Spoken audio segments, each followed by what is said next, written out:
My name is Ashadrik Kapasa. I'm a businessman. We are agents of a few mines in DRC, in Congo. My complaints are, I supplied some gold to a pastor in South Africa, Pastor Shepherd Bushiri, 2 years ago. He got the gold. He called me to come and collect the money in South Africa, and he changed the story. He had me arrested. He connived with the police. They arrested me that I have swindled him money, and he couldn't show the proof. But meantime, he got the gold, and he told me to come and collect the money in South Africa. When I got to South Africa, he had me arrested for 8 months. I wasn't alone. We were 4 of us. When we got there from last year, myself, I spent 8 months in prison in Sun City. It was all over media. I'm not accusing anybody. I've got enough proof to show what I'm talking about. Bushiri came to my office in Zambia. We had a meeting. I've got the pictures. I've got the footage of everything. The only thing I want is the South African government to help me to recover the money from this guy. For me, I don't care about how people they are praising him to be their pastor. According to me, he is a crook and he got my money and I want it. And I'm not going to stop here. I will make sure that my money is recovered. He made me arrest. He arrested innocent people, these 3 guys that are seated with me. If he can see, he knows the faces and he knows what he did to these innocent people. He kept them in prison for 1 year plus. So really, if now that the South African system it has allowed to make sure that this guy is now on board and is going to face charges, he needs to pay back my money and he needs to compensate these people for arresting them for 1 year without them knowing anything. Like I said, I will not stop here. What I want is the money for the goods that he got. I've got all the proof. I've got the pictures.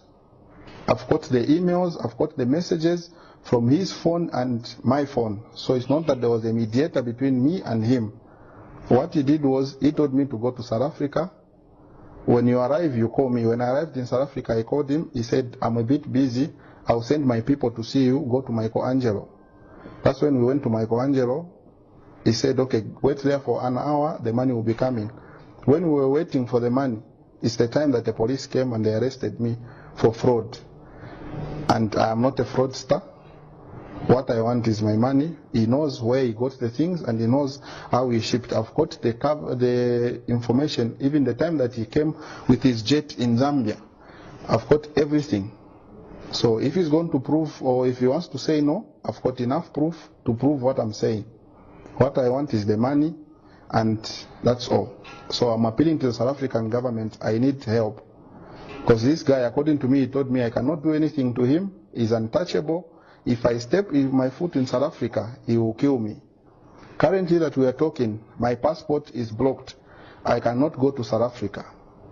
I have got a ticket which I will show. I went to the airport in Zambia. I checked in. They refused that the South African government have refused you to go in South Africa. So I cannot even step my foot there. The reason, he knows why he did that. After he got the money, he's paid people so that I cannot go to South Africa to claim my money. So this is the only way. I think if I can go on media and speak to people, it's the only time the message will reach him, because I'm unable to go to South Africa. If anybody can go and scan my passport, you'll see that I am blocked. I cannot go to South Africa. Okay. So my question is, you earlier indicated that this happened 2 years ago. You got arrested, and soon after you came out, what other efforts did you make, and how much worth was the gold that you supplied to him? The gold was 500 kgs. It was worth $16 million. According to the agreement that we agreed, because I was selling him at $32,000 per kg times 500. I have got the proof of his wife holding my gold, the gold that they are posting on media that they were smuggling in South Africa. That is my consignment, and the wife knows very well. I've got more photos of more than what you are seeing on the media. That is his wife. His wife flew here. I've got pictures of him, myself, and his wife. I've got pictures of him and myself in his house in South Africa. I've got everything. Also as a kind of effort, what efforts did you make after that to try and address the situation? The only effort I was making is to make sure that I'm released. Even my embassy in South Africa, they know. You can ask his Honorable Emmanuel Mwamba. He used to come to court also to follow up the case to make sure that we are treated fairly. And when we came out, I got threats that I'm going to be killed. I must make sure that I leave South Africa. I went to Pretoria at the embassy. I was given, because they caught my passport. They refused to give me the passport. So I went to the embassy. I got the traveling document. It's the one that I flew in with from South Africa to Zambia. From then, when I got the ticket, I wanted to go back and push to see if I can see other authorities for help. I found that I'm blocked in the South African system. I can't enter. So it's the only effort I have done. So if I am not allowed to go to South Africa, the only way I can is to go through media to make sure that everything is handled accordingly. I will testify to you that I have got pictures that Bushiri came to see me, and I've got evidence that shows that I gave Bushiri the goods that I'm talking about. And I've got evidence that I stayed in prison for 8 months in South Africa. Why I was arrested, I don't know.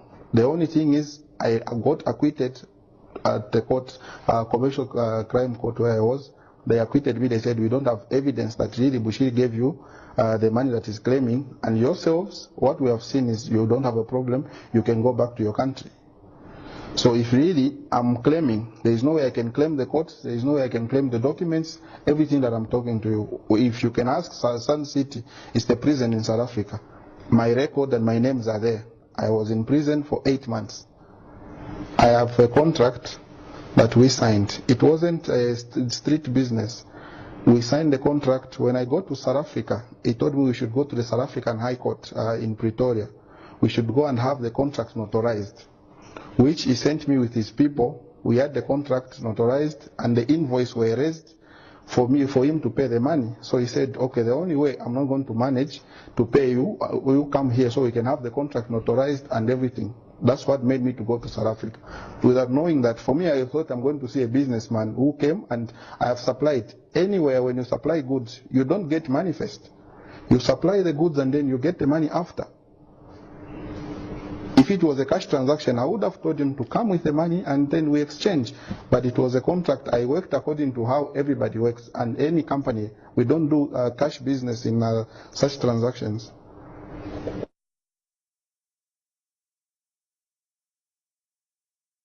It was all over media. There is no Zambian that doesn't know what I'm talking about. Right now, I'm unable to work. There are few people that I'm doing business with. Those people who trust me, because if you go on Google, you Google my names, you'll find he has paid people, he has put that me, I'm a scammer. So anybody who's doing business with my company, if they go online, they check that, no, me, I defrauded Bushiri money, and they cannot work with me. So what I'm telling you, if you can go online, you check everything, you'll see enough proof.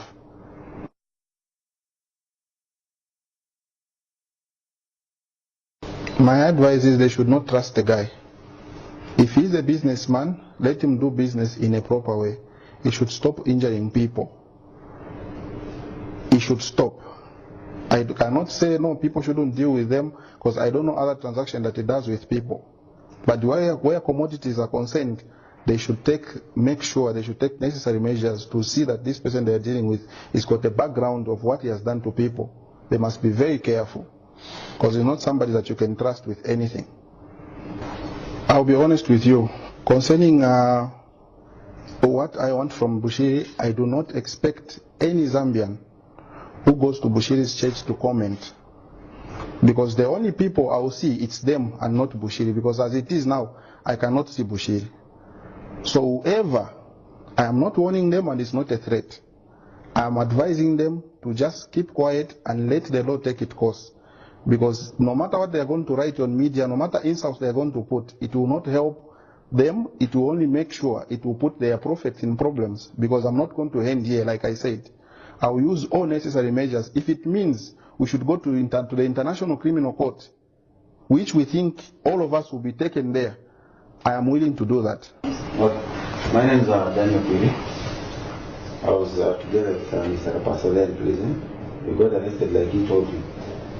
We spent for us, the three of us, we spent like 1 year. Yeah, we spent like 1 year, but according to what we used to stay inside there, it was just okay. There was nothing like torturing us, no. Yeah. How was the experience? No, being a man, you have to understand the situation, then you move on. And how did you manage to come out? Because they didn't find anything on us. Yeah, according to the investigation they made. So they just said, you guys, you are free to go. But me, the only thing that I got shocked with was that why the man of God can do that, such a thing. That was my main worry. So even the guys who are following Bushiri here, I'm not saying that maybe they should stop or what, but according to what they believe on him, with me, it's different. Because he was a man of God, and I don't think the man of God can do that. I have a lot of hate with him. And even him carrying a Bible while going around getting people's money, it's a shame. It is a big shame. Like I was saying, I am not claiming. I've got something, if you can check. This is Honorable Emmanuel Mamba and myself. This was the day that I got released. I think he even gave a press briefing. This is Bushiri in my office and myself. He was wearing a blue jacket and I'm the one in a gray suit. These are his two men. This guy, his name is Duncan Otieno, and myself there at the South African High Court. This is their lawyer at the High Court who notarized the contract that, okay, the contract has been signed, everything is ready for the money to be paid. This is Joseph Mudolo. This is the guy who was claiming that he gave me the money, 10.3 million rands, cash that Bushiri sent him to give me, which I did not see. This is Bushiri and myself in my office. And this is my uncle. That is my other business partner. This is Bushiri and myself at my office. This was in Zambia. It wasn't in South Africa because he followed me here. Those are the pictures. So there is nothing that we are claiming. I was not going to get pictures that he must pray for me. This is myself again with Bushiri. I was showing him things on my computer, trying to show him what we work and what we supply. So for me, I didn't go to ask for prophecy or anything. So what I wanted was just the business that we were doing and which he proved. I've got the other documents that are showing where me and myself and himself, where we were exchanging our messages and everything. So I did not, there is nothing that I'm claiming. The number that I have that I was talking to him on is the Malawian number, which I will take out the messages and everything, will print and will show it to the media. So people can follow our conversation from when he was coming to Zambia. He was starting off coming to Zambia, when he arrived and when he went, when he told me, okay, the money is ready, you can come to South Africa. So for me, when anybody who is going to say, no, Bushiri is a man of God, for me, he's not a man of God, he's a fraud. And those people who are saying, no, he's a man of God, they are lying, they are not lying. If I can come from Zambia and say what I'm saying now, then you must know what we are dealing with. To be honest, I'm only human. If I can see Bushiri now, where the hospital or the police where he's staying, or the funeral house or the graveyard, I cannot give him 1 inch. I will make sure I'm with him until I get the money. Because the treatment we got in South Africa, it wasn't okay. One, he has ruined my reputation. Two, my business cannot move well. It's because people all over, they know that me, I got money from him. So what I'm telling you now, it's the actual story, and I have enough proof.